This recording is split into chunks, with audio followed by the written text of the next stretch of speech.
Jihad has come to America. It constitutes the most devastating series of terrorist attacks in history. The only deen Allah accepts is Al-Islam. And whoever seeks any other deen apart from Islam will never be accepted. Allahu Akbar! And we stand together to win the war against terrorism. But you too will make your destruction!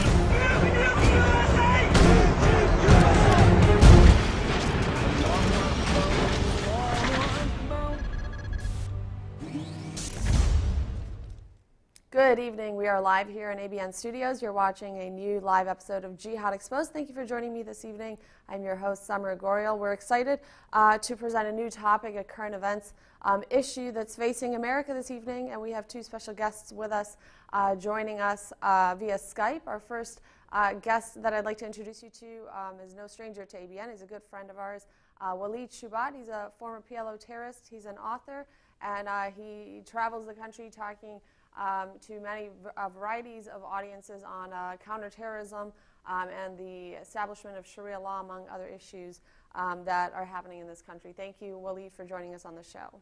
You bet. Thank you for having me.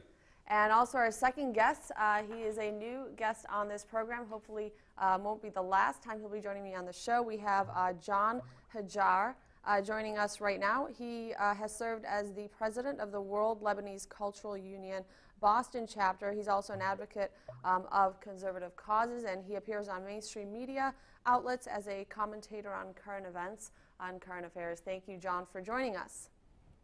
Thank you, Summer. It's a pleasure to be here. Thank you.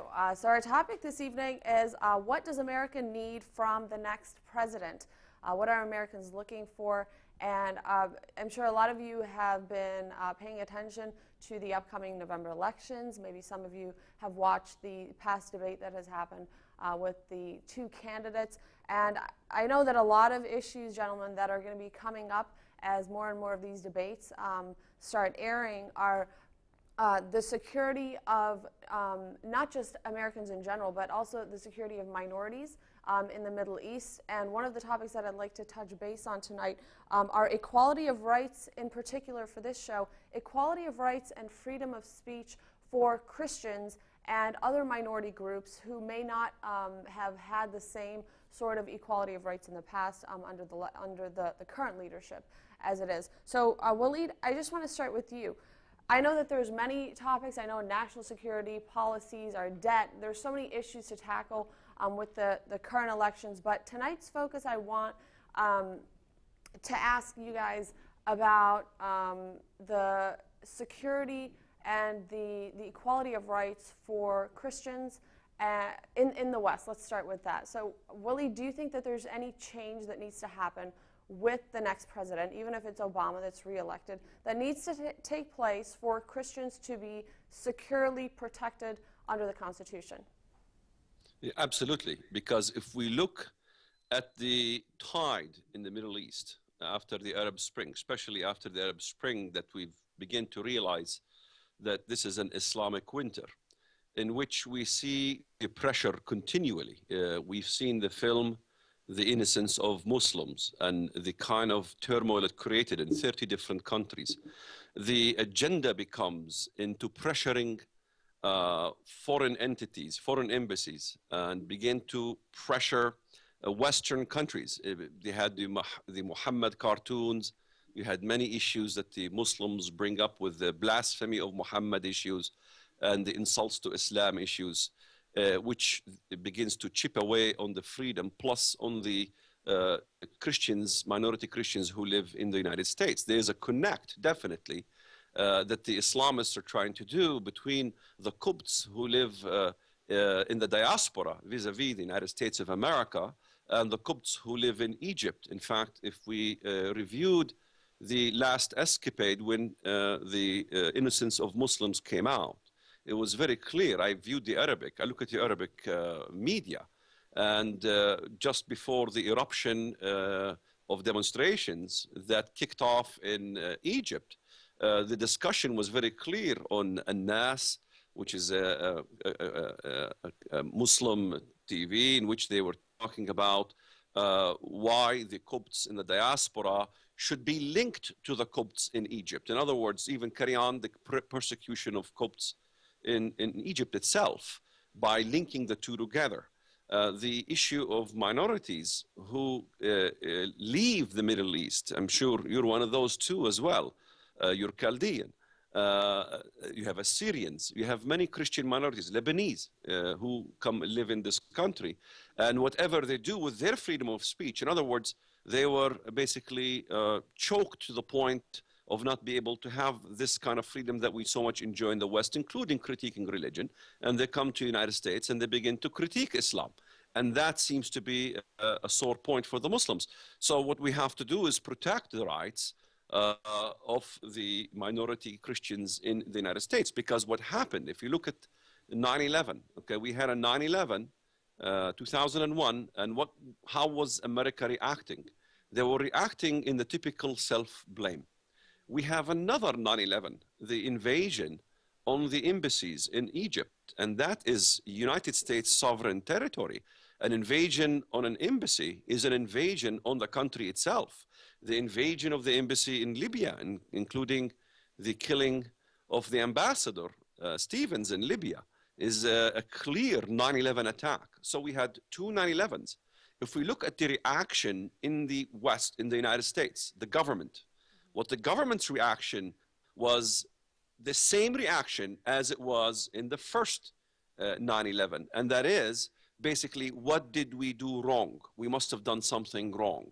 More of a reactive review, you're saying, reactive point of view.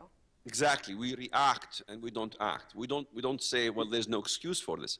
So this is the problem that is continually going on in the West.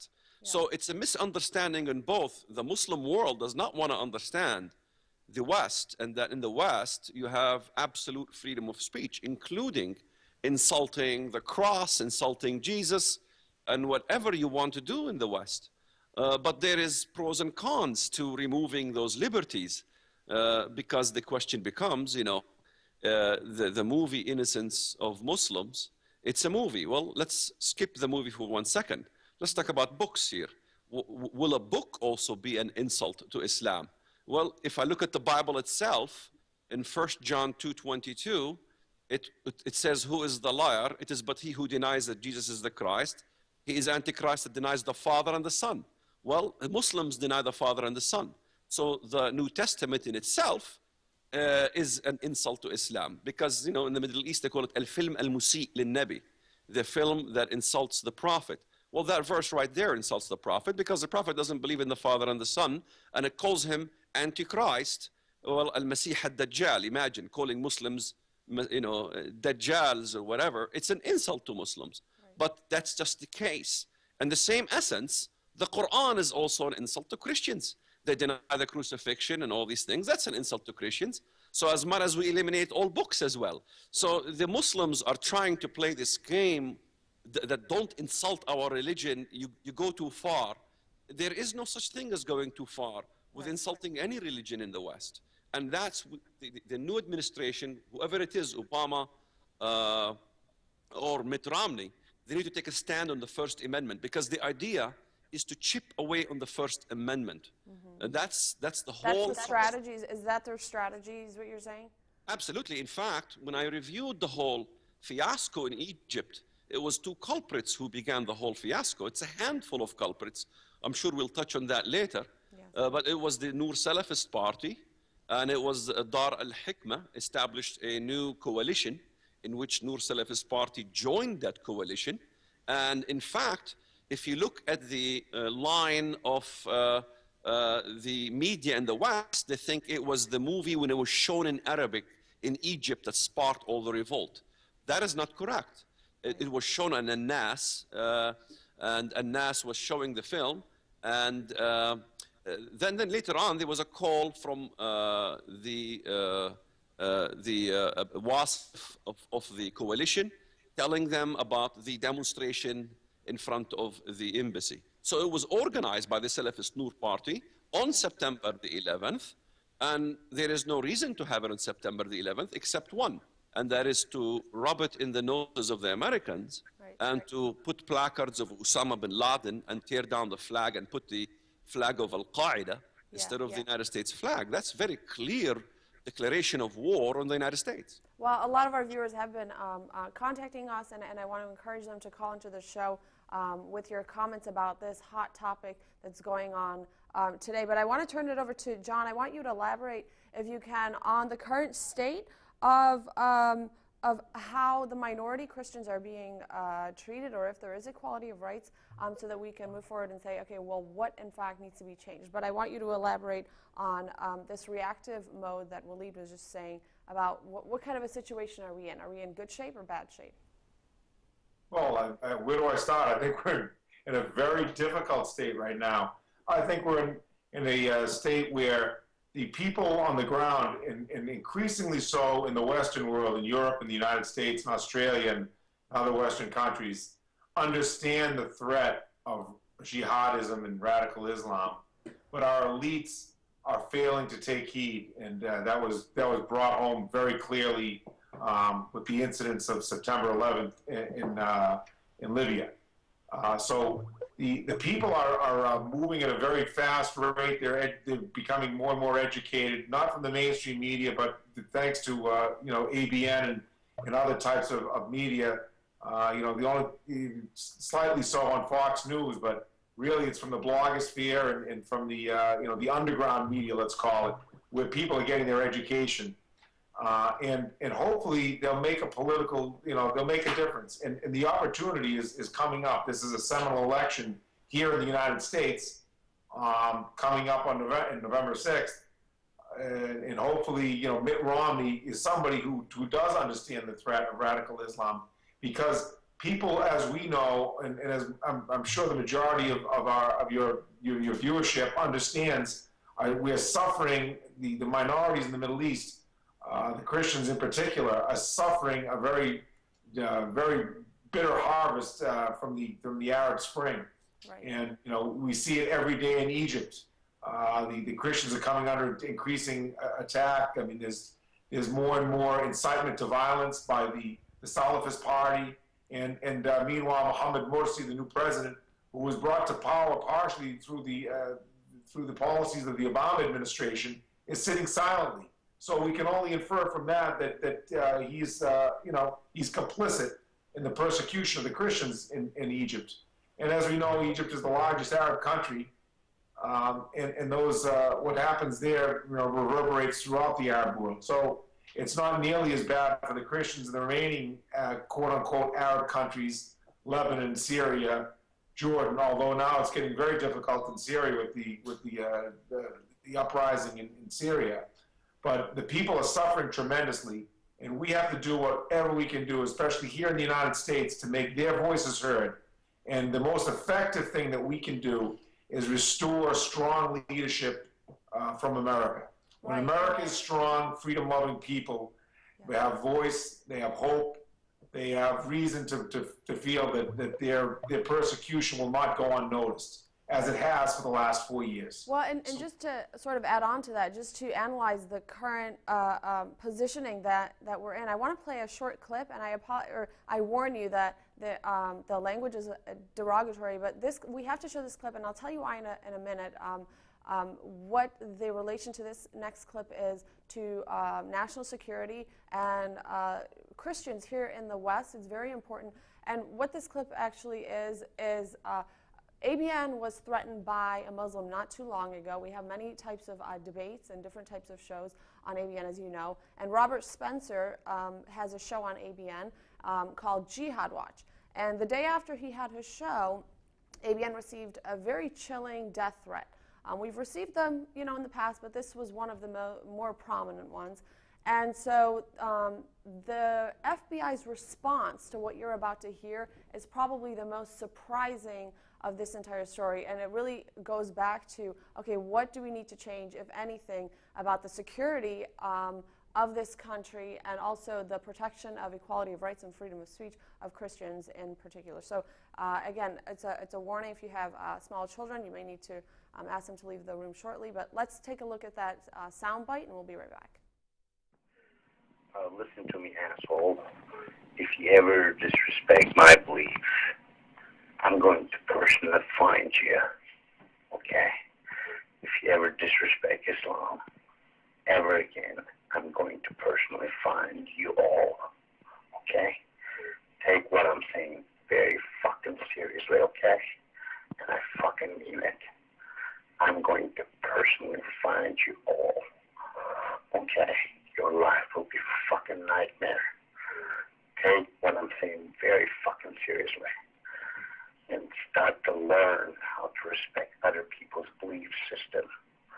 This is not freedom of speech. You're being a fucking dickhead. I'm going to personally find you if I ever see your fucking ass to be disrespectful to other people's belief system, okay? Fucking asshole, dickhead. I'm gonna find you, you'll see it. You're gonna fucking die.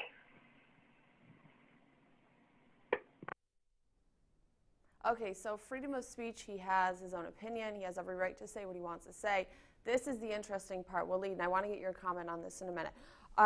So ABN calls or contacts the FBI, and the FBI's response is, it is a threat, but there's no way that we can do anything about it. You have to give us a call when a real threat happens to ABN, and for two reasons. Number one, the threat didn't have a day or time to where they were going to attack you, and number two, they didn't specifically say that they were going to. They didn't tell ABN what they were going to do or how they were going to attack you or why they were going to attack you in the name of a certain religion. So ABN's response was, okay, this is a prominent threat. You know, basically, how would you more proactively look at a situation like this? And the FBI really had no response, and so the video actually went viral all over the internet, and people have been talking about it, that, okay, if this was a Muslim channel and a Christian were to go and threaten that Muslim channel, the security would be all over. It would be all over Fox, CNN, all these other mainstream media outlets, but because it was a Muslim threatening a Christian channel, then it sort of went under the radar, and there's really not that equal protection there.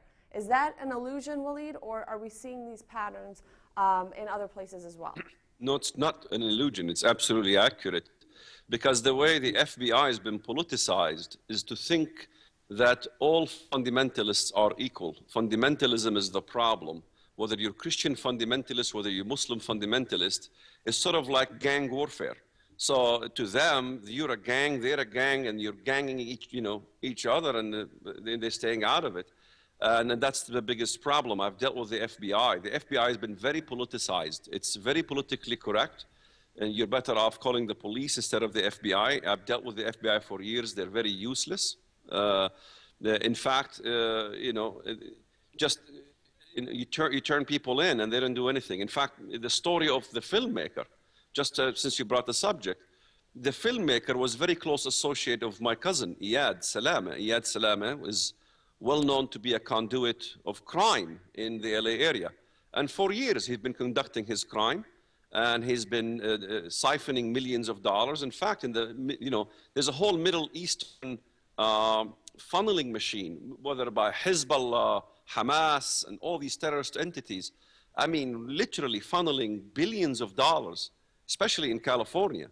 And the FBI doesn't do much about a lot of these things. In fact, they have never even caught him. Finally, the guy was caught in Canada, and the FBI did not even they wanted to send him to the US to face charges.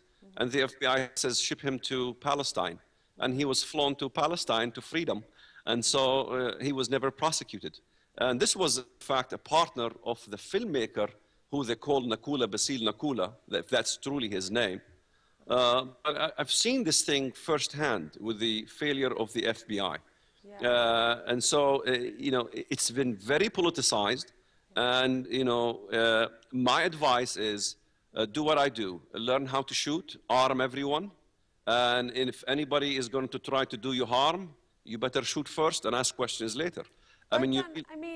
John, what kind of principles does a country have? What's the future of this country if what Waleed is saying is true? What can we expect? we can expect dark days, and I go back to the election that's coming up. If we don't change course in this country, I'm afraid that political correctness will be enshrined in law. Now you have the Organization of the Islamic Conference trying to outlaw the quote-unquote defamation of religion. Read that to be the defamation of Islam. We're going to have the United Nations, one of the most corrupt entities in the world, dictating laws to us, a free people in the United States of America. And that will be indeed a very sad day. So political incorrectness will continue to be enshrined. We will submit ourselves to international bodies and the bullies of the world, from the OIC and other types of fascistic organizations, and our freedoms will be grossly eroded. So we need to change directions in this country and elect Mitt Romney in November. Willie, do you think that, I know on Tuesday night President Obama was talking about military cuts and funding to be decreased. Do you think that if he gets reelected and if that goes through, that it will have any impact on the strength of the U.S. with its negotiations with the Middle East and other countries and other continents? Absolutely. I mean, Obama is talking about depleting the nuclear ability from 5,000 to 500 nuclear warheads, which makes us equal to China. So the strength of the United States will diminish greatly if Obama takes charge. And of course, he's very much in alliance with the Saudi demands, and as well as what happened in Egypt. It was President Obama who really gave the green light for this Arab Spring. The continual support for revolutions in the Middle East is really eroding into something very crucial that's in the Middle East, and that is nationalism. If you look at Syria, Syrians are proud to be Syrians. Egyptians are proud to be Egyptians. There is a national spirit there. With the Islamic fundamentalist view, the erosion of nationalism is bringing what we call Islamic fundamentalism, and it is trying to unite all the Islamic factions from different backgrounds, different nationalities, under one entity as they call for the Ummah. And so that's what we see, including in Syria. The problem is not only in the liberal left or the Democrats, the problem is also in the Republican Party. If you ask even Mitt Romney, he would be taking the position of supporting the Syrian rebels. Mm-hmm. So let's not fool each other. If you talk to McCain wants to send weapons to the Syrian revolution.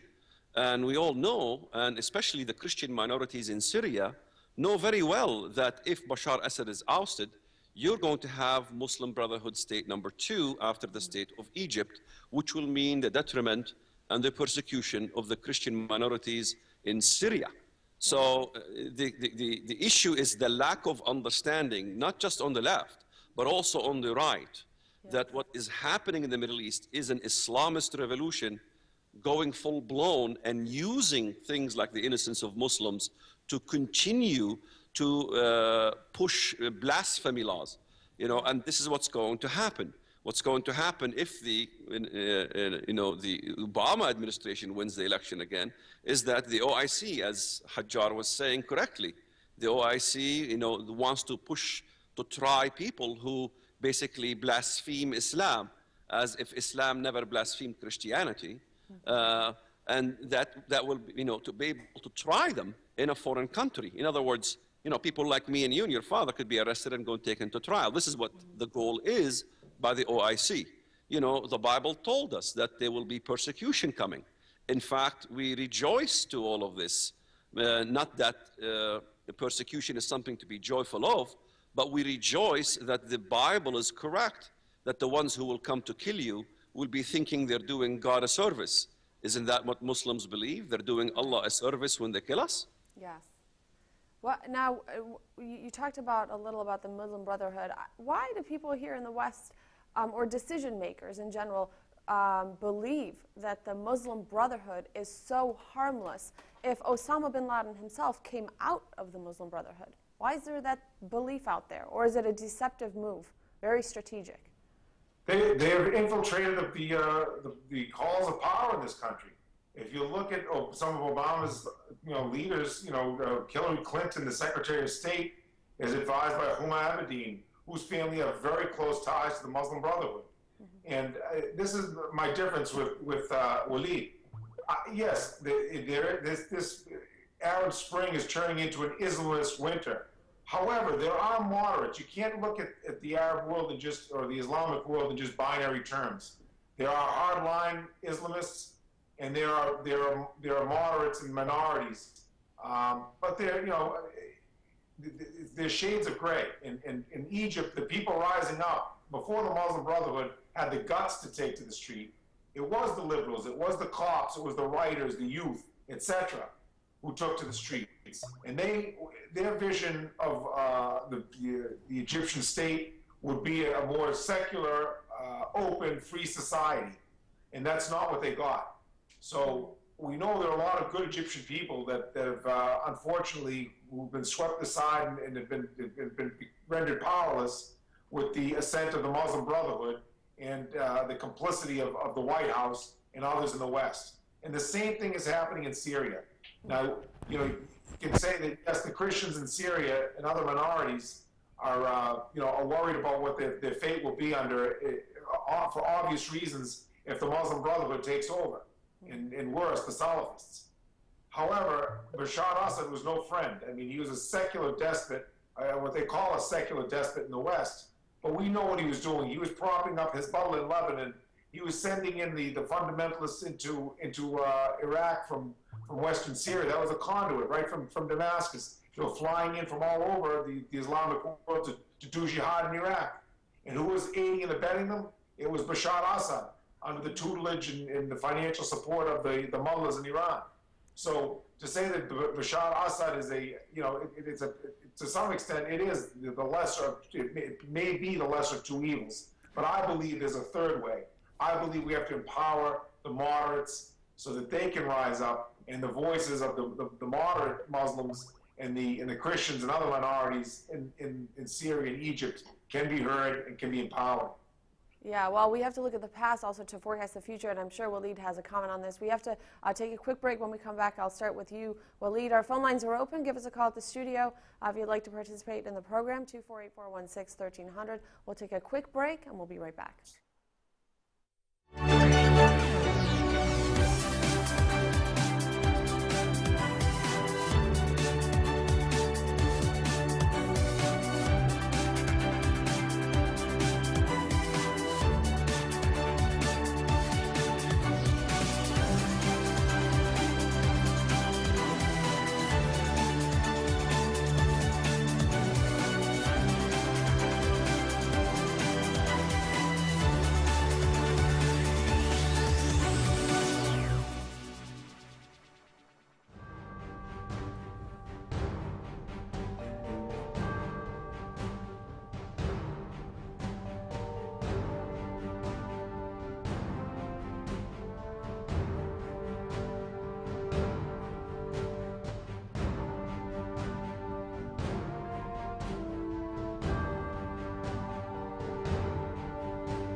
Live here on ABN. Again, our phone lines are open at 248-416-1300.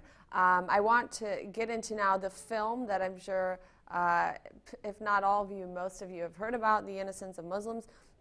Walid, I want to get your commentary, but before we do, I want to show a quick clip about the violence that's happening around the Middle East, actually around the world, but this clip in particular displays the aftermath of this video that has surfaced and the Muslims' response to it and warning really to the West. So let's look at that video and then we'll come to you, Waleed.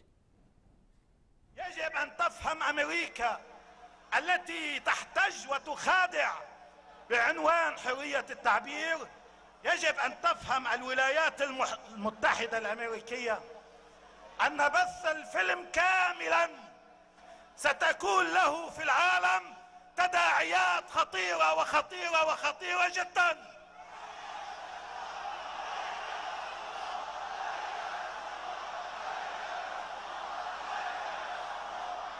الآن في بعض البرلمانات الأوروبية تصدر قوانين مشابهة. من ينكر المجزرة الفلانية يجرم، من ينكر المحرق الهولوكوست يجرم. ألم يواجه غارودي هذه المصيبة؟ هذا نبيكم أيها الحكام، أيها الملوك، أيها الأمراء، أيها الرؤساء. هذا نبيكم، هذا قرآنكم، هذا إسلامكم، هذا دينكم، هذه أمتكم التي تهان كرامتها اليوم. والعجب أن كثيرين منكم لا يحركون ساكنا. وأنا أقسم لكم لو أن هذا الفيلم تناول ملكا من ملوك العرب والمسلمين أو أميرا من أمرائهم أو رئيسا من رؤسائهم بالشخص كما تناول محمدا رسول الله صلى الله عليه وآله وسلم، لوجدتم غضبة لدى هذا الملك أو الأمير أو الرئيس وعائلته وحزبه وحكومته وبلده مختلف عما نشاهده الآن. فهذا محزن. Okay, Waleed, so it's basically a warning for worldwide repercussions because of this film, and it's also, the second part was a warning to Muslims to stand up against the West. What is your take on that, and where do we stand? Well, it's a double standard. I mean, how many times the Christian faith was insulted in the Middle East? How many Bibles were torn apart, used as toilet paper? How many times it defecated in churches, even in Lebanon, even the Damour massacre in Lebanon? How many, even Joseph's tomb in the state of Israel was urinated on and burned. And those are holy places. What about the Church of the Nativity in Bethlehem, where Jesus Christ was born, and terrorist thugs take over it and steal the crosses and insult the monks and the religious people who are living there? So, this is all double standard. What we should do is avoid everything they say. To begin to blame the United States for its freedom of speech, right, and to basically say we have to do away with our First Amendment, just so we can please the rule of the mob, increases the rule of the mob. And in fact, it's the problem is the Middle East. It's not just only the Muslim world. It's not just the Islamists are the problem. Hajjar was making the point there are moderates in the Middle East. I don't disagree. There are moderates, but I think it's a very simplistic explanation. There's moderates, there's fundamentalists. It's a little different than that, because you have the ultras in Egypt who began to tear the United States flag. There was a lot of ultras, people with those masks. They call them the ultras. Those are not Muslim fanatics. They're very extreme liberals too. Let's not forget the country of Egypt is not composed of Muslim fundamentalists who's moderates and non-moderates. It's composed of, you can say, 50 percentile who are liberal of the very left kind in America. There's no conservative, in the essence of a Western-style conservatives in those countries. So in their mindset that to insult and to humiliate Muhammad, to say something about Muhammad, derogatory about Muhammad, a film or anything like that, as you got that threat, that means we have to all be silent and don't say anything. Now, we're not for, I don't know any Christian really who's really for the style of this movie, or even for Jones burning the Quran. 99% of, in fact, it's 99.99% of Christians in America condemned the burning. They're acts of stupidity. Yeah, condemn the Quran. Okay, let's put it this way. Okay, let's take this scenario very simple. 99.99% of Americans condemned the burning of the Quran. Right. Now, you would think that in Egypt and all the Muslim world, they would carry banners that would say 99.99% of Americans condemn the burning of the Quran. What a great country. Right. That's what it should be. Assume the guy who went to take the American flag from the embassy, and wanted to desecrate an American flag, assume the crowds went up there and stopped him from doing this. What would we say? We would say, wait a minute here, guys. 99.99% of Egyptians are moderates. 99.9, what a great country Egypt is. But that's not what happened. So we're focusing on this double standard. They play the double standard, and Americans need to ignore all these things. In fact... Okay, so this double standard, though, is it creating this commotion that's happening, for example, in the Middle East? Is it creating pressure for leadership here in the West to alter the direction of how they approach, national security and foreign policy issues? That's where it will be going, I think. Unfortunately, that's where it will be going. But eventually, freedom reigns, Summer. Freedom reigns. In the end, you can only push the giant so far until he says enough is enough. I don't think that the Islamic world with its, khilaf ideology is going to basically infiltrate the West, and basically you're going to be wearing hijab on the next show. That's not going to happen. Right. Yeah, it's not going to happen at all. It's going to push and push and push till the giant that is the United States of America says enough is enough. It's not going to work. In fact, if you look at the whole scenario of what happened in Egypt, I've proven it. They were not complaining about the film. They were complaining about the failure of changing Western laws. Bakar of the Salafist Noor Party and Dar al-Hikmah that created the coalition, Waris. They got together and they said, we failed in Germany, we failed in Great Britain, we failed in the United States of twisting the arms of the West to establish blasphemy laws. Imagine, blasphemy laws here like in Pakistan, okay? And so now we need to basically begin to focus on the United States of America, okay? Now, I published all these findings, and a few days later, you had the demonstrations erupt in Sudan. What did they burn? German embassies, British embassies, So it's very clear where this is heading to. In fact, for your information, on the Friday prayers, right after the demonstrations in Egypt, there was another follow-up demonstration on Friday. In Egypt, it wasn't called the demonstrations over the film, the film that insults the Prophet of Islam. It was the Beard Day. Excuse me? Yes, you heard me right. The Beard Day. What's the Beard Day got to do with all of this? Well, they had a demonstration about the police officers and the military that are not allowed to grow their beards. And so a lot of them were fired.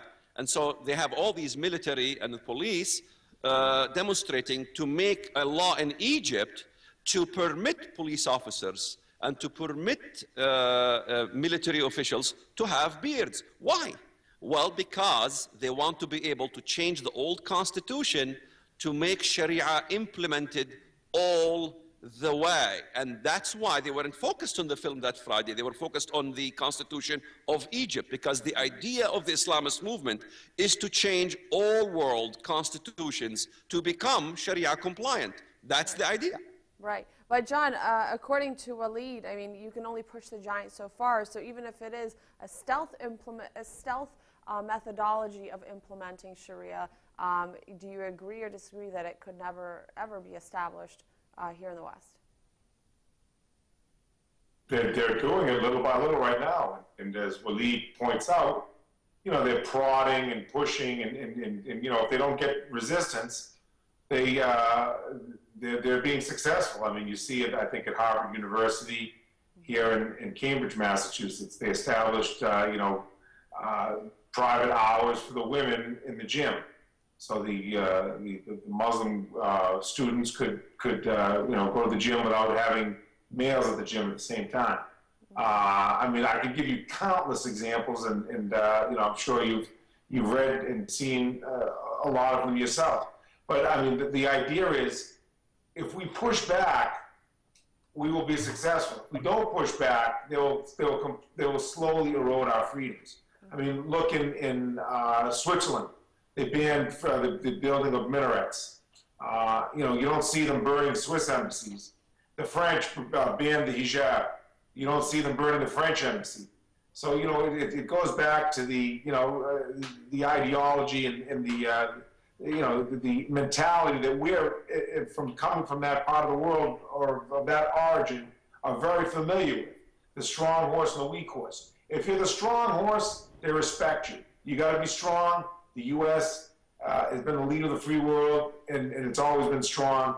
And if we give up that strength, God help us here in the United States and the rest of the world. When we're strong, everybody else is strong. And we know that people, especially the minorities in the Middle East, suffer tremendously when we are weak as we are right now. Right, and we do need to remain strong. I'd like to hear from the audience on what America can do better to remain strong and to actually strengthen ourselves for the future of any sort of a wave that may come at us from these Islamist groups around the world. But right now we have our first phone call on the air. So welcome to the program. What's your name and your question? My name is Charles Najar, and I have the question. What can we do in the U.S. to support our brother in the Middle East?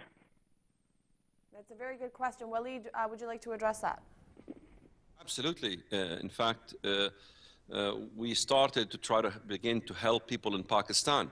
There's many things that we can do, begin to connect with missionaries in the Middle East. I'm trying to get into Egypt. It's been very difficult for me. But in Pakistan, we were able to send help and aid. We have a program called Rescue Christians.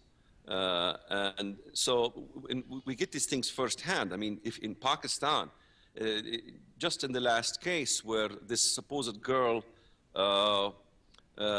put some book in the fire, and it wasn't even her fault, and 1,000 families were sent away. 1,000 families lost their homes and had to leave. 900 families had to move to other families to stay with, and 100 families were destitute, had nothing. So there's many ways we can send help, and we send help financially. The money goes directly to those people. So we need to have people on the ground. In fact, I've been trying to communicate. In fact, if there is anybody from the Coptic community that could help us, not to raise money, but to send money. Yeah. We have raised funds. We need to send this money to people who are in need. Right. Okay? So, we are an avenue. We're trying to get right to the source. In Egypt, I mean, for Pete's sake, there is Hart al-Zabbalin. Hart al-Zabbalin means dumpster street, where the Coptic community, many Copts live. Okay? They kill the pigs because pig is in Islam not halal, and so now there's no pigs to eat the garbage, so now the garbage is up. It's just creating a major problem of what's happened in Egypt. I think we need to focus a lot on the Copt issue. The Copt issue is a very drastic issue because it doesn't matter what the Copt do. If they get aid from the West or they don't get aid from the West, they will be persecuted. And so there's many in the leadership of the Copts who really are in limbo land, really still think that, we should not deal with the Western part of the Coptic community. This is a big mistake. Why are they saying this? Do you know what their number one reason is for saying this? Oh yeah, exactly, I know why. Because you see, if you begin to get aid from your Western counterpart in the United States or in the West, then you're really dealing with, quote, the colonization. Because in their view, in many of the Coptic leadership in Egypt, their view is basically flawed. They think that when the West insists that the Coptic community must have their freedom of religion and freedom of rights, they think that they're trying to wedge into the country and split Egypt into two different states, or trying to get Western colonial powers into the Arab region. They've been brainwashed to think that the West is still an enemy. So this kind of paranoia... By who? Who are they brainwashed by? Well, they're brainwashed because they exist in a very Islamic kind of an atmosphere in which the argument is that we need to have one Egypt. And so if we say that we are different than you, there is a difference between a Copt and a Muslim, the religion. There is a difference. There's definitely a difference in the way of thinking. There's definitely a difference in the way we look towards life. Yeah. Copts don't vote for the same things Muslims do. They're more Western in their thinking. So, so they're trying to blend in because they are a minority and they're persecuted. So they're trying to blend in a majority Muslim society. It's very difficult. I can't blame them. Yeah. Okay? But they need to understand that this persecution is coming. Even the film issue, they're not trying to blame just the people in the West. They're trying to blame the Christians in the East. You look at one of the people being blamed, Nasrallah. His family, 200 Muslims, were attacking his home in Egypt. Now, what does this family have to do with the film? Right. Nothing. But the mother and the brothers, and they're trying to kill them in Egypt. Right. So we need to understand that we are connected in the West as well as in the East. We need to be connected because we are going to be the source in the West to really look after the persecution of the Christians that is going to come in huge volume in the near future. Yeah. It's going to explode. There's going to be many, many people murdered. Yeah. John, do you think that the administration, the current and the future administration, should focus on uniting or connecting the Copts here in the West with those in the Middle East to try to alleviate some of that pressure, or is it best to separate them? From the current administration, the Copts, it seems to me, are the furthest thing from their mind. I mean, I know you have pronouncements from the United States Commission on Religious Freedom, pointing out the persecution of Copts, but it's very muted in its tone. And Obama's not going to elevate that rhetoric to the state level, with his discussions with Mohammed Morsi. And I have a very dim view of the current administration, doing anything on behalf of the Copts or any persecuted minority in the Middle East. Whereas based on what we've seen and heard from Governor Romney, I think he will take a much more active role in establishing a stronger foreign policy, sticking by our friends, and drawing lines and letting the despotic regimes, the Islamist regimes that are hurting and killing and maiming their people, letting them know that there'll be consequences to be paid. And I think it will be a breath of fresh air if Governor Romney does prevail in November. So, what we answer the caller's question, I think we have to get out and vote if we can, if we're old of age to do so. And as Walid says, support our Coptic brethren in Egypt. And maybe I'm sure there's different social welfare organizations. I know there's the Coptic Solidarity. I mean, I think the need is most acute in the Coptic community right now, and also in the Syrian community. What's going on in Syria. But as Walid said, I'm very pessimistic in the short term, and I think there'll be a lot more blood on the streets. I think there'll be a lot more suffering by the Christians in the Middle East before brighter days, are on the horizon. So that's what if there's somebody that's watching right now, and this question is for either one of you, who say, okay, we understand what we can do to help our brothers and sisters in the Middle East, but also there is this spread of jihad here in the West in front of our very eyes. It's using the laws in our own constitution to spread Islam, and jihad. For example, what's happening with the mosques around the U.S. or this geographical jihad that's going on. So many examples. So if somebody's asking, okay, what kind of an action item can you give to us? What can we do to help our own neighbors and to help the security and the future of our own children and grandchildren here in the West? What would either one of you say to somebody like that? I would say that we keep talking government. I mean, the topic began with the government issue, with the security issue. I think we as citizens have to be responsible and not just depend on the government. While we try to change the government, we need to be responsible ourselves. And that includes the Second Amendment, Samar. And that is to be armed to the tilt as well, not to be weak. Defend ourselves, defend our rights, and begin to say, no, Sharia is not going to be implemented in the West. Began to look at the money where it comes to the mosque. If it's coming from Saudi Arabia, then that's Wahhabist money. We need to start focusing on gaining signatures and gaining momentum into convincing people that we need to basically act when we see our country going to be kind of, infiltrated. Yeah.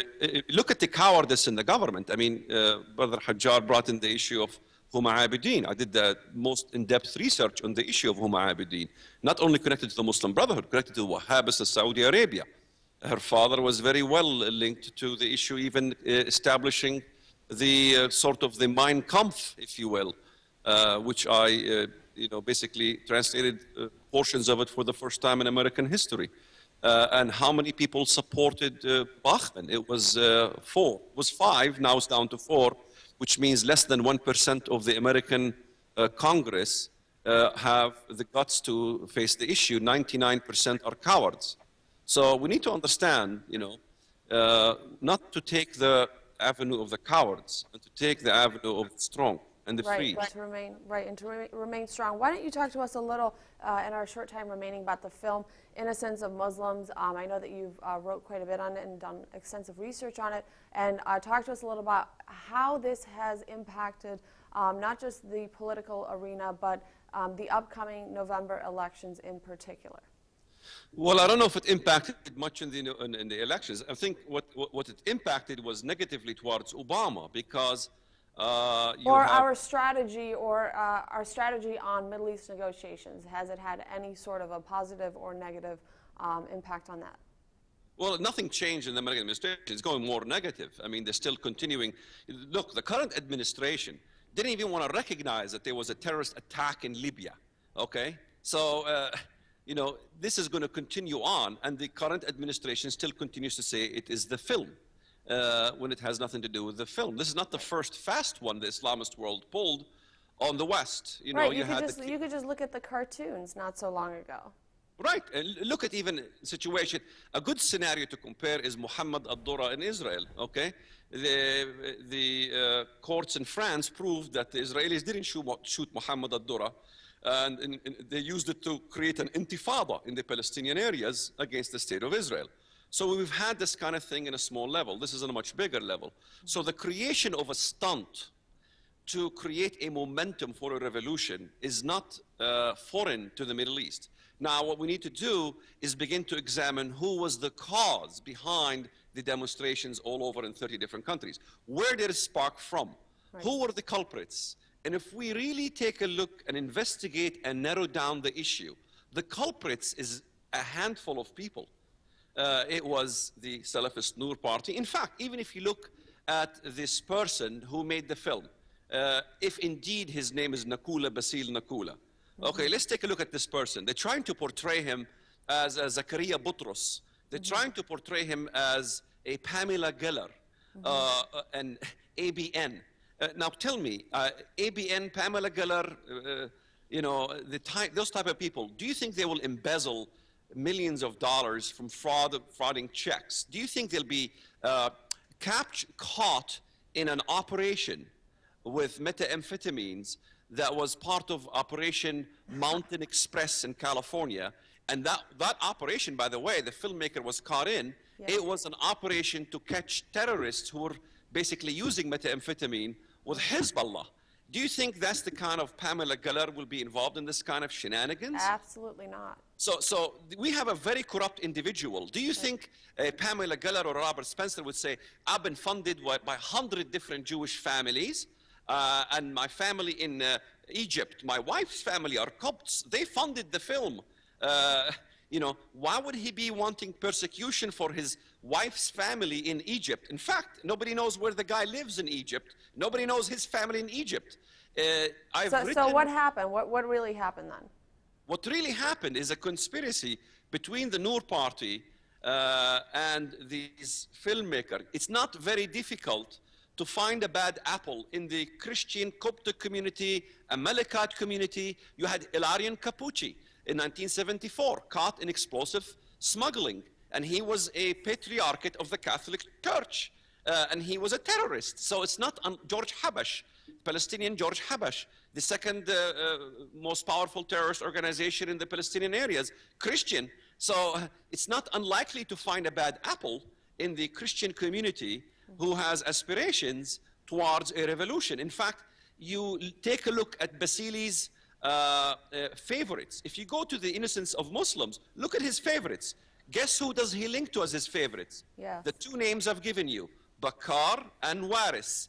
This is the Noor party, and it is the Dar al-Hikmah coalition. In fact, one of his favorites was a Muslim, a Christian convert to Islam. That was one of his favorites. Why would that be the favorite of Robert Spencer, myself, or you?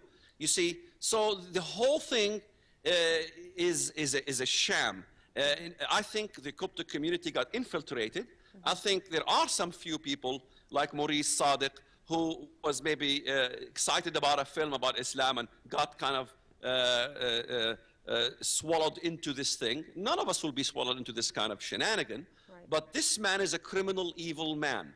Do you think that he's had partnership or some sort of development with any political figures to get this spread, or do you think that it was a sort of an independent project? If we take a look at the facts, he was partnering with my cousin Iyad Salama for over a decade. In fact, I proved it. In fact, Iyad, my cousin, was partnering, attempting to partner with Ilarion Capucci on smuggling explosives. He was using a Christian terrorist in the old days, in the 80s and the 90s. I've seen photos with him. So his involvement with Iyad, who's a notorious figure, is very suspicious. Iyad has been penetrating the Coptic community. What for? What does he like? He hates the Copts. So, in fact, there is the case of Ahmad Hamdi. The Ahram newspaper said that there was an Ahmad Hamdi who entered the paltalk of Zakaria Butros, and he declared himself to convert to Christianity. They say the same voice of this Ahmad Hamdi was the same voice of this man called Nakula Basil Nakula, who aired an interview on the Sawa Arabic radio station. But they say he must be a Copt. He must be a plant by the Copts. But if you look at the court records, this so-called Nakula Basil Nakula used extensively the name of Ahmad Hamdi. His name was Ahmad Hamdi all over the documents that he's doing. In fact, it's been proven fact that this man who calls himself Nakula Basil Nakula snookered the entire FBI, snookered the judicial system, and all the court documents have the wrong name. That's not even his name. So, we need to start, and the FBI is not saying much about it, because the government position is that this must be the film who the Copts did, and so let's blame the Copts. Even if a Copt did the film, why would you blame everybody who condemned the film? Right. Most Copts didn't like the film. The majority of people, right. And so the answer is very simple. We must come to the conclusion. And the conclusion is, the idea is not the film. The idea is to change the laws of the West, to pass blasphemy laws, and to cause persecution against the poor Coptic community in Egypt. Right. I totally agree with you.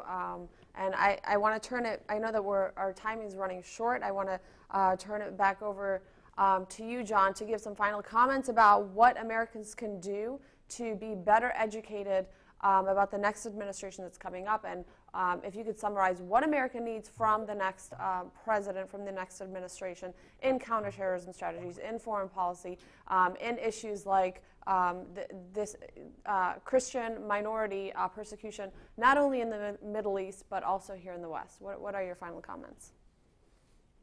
Well, again, when the U.S. is strong, our enemies are held at bay, and they're much less likely to act. And we have to support those that love freedom throughout the world, especially the Middle East, and find ways to empower them. We have to embrace the freedom doctrine. And, the Zuhdi jests speaks a lot about it, the American Islamic Forum for Democracy. That's what we need. We just can't say we're against terrorism, we're against fundamentalism. Of course we are. Even though you don't hear much from this current administration.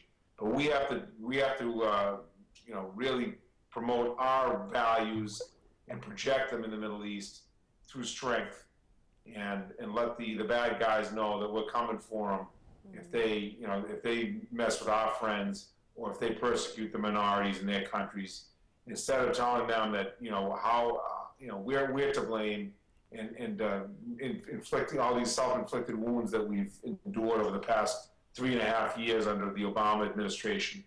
We're not going to be self-criticizing any longer.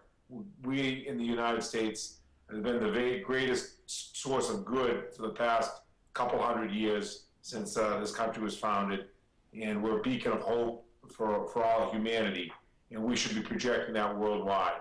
And when we do that again, we will see a brighter day in the Middle East.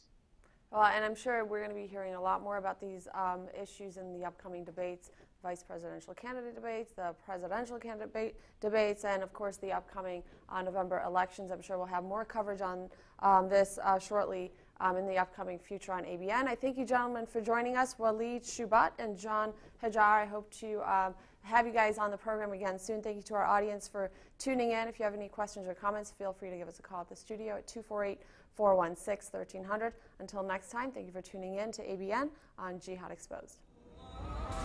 Jihad has come to America. Constitutes the most devastating series of terrorist attacks in history. The only deen Allah accepts is al-Islam. And whoever seeks any other deen apart from Islam will never be accepted. And we stand together to win the war against terrorism.